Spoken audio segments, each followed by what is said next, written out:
if we all see na he plays well for yung Mighty Sports and at Dubai tournament, pwede pa yung Lamar Odom. If pupunta siya ng PBA, for example, saang team siya bagay? Well, siguro sa Ginebra dahil triangle. Sanay sa triangle offense yan.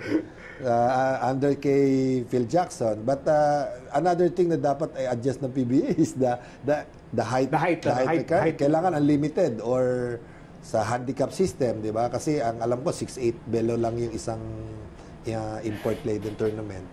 Pero sa tingin ko naman, with his experience, kaya pa ni Lamar. Certified Laker fan din tayo. Kaya looking forward ako na it's a privilege for us na thankful tayo na magkaroon siya ng chance na i-represent ang Philippines, di ba? Lamar Odom sa PBA, saan siya babagay, Jerry? Sa akin, kahit siguro sa mga teams like yung mga nasa middle pack, yung Blackwater, pwede siya doon.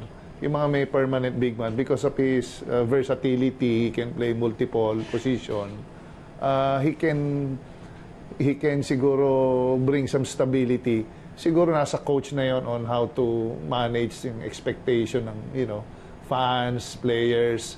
But his game, I'm sure nandun pa yon 40 o mamamanage naman ng coach yun kung paano siya laruin.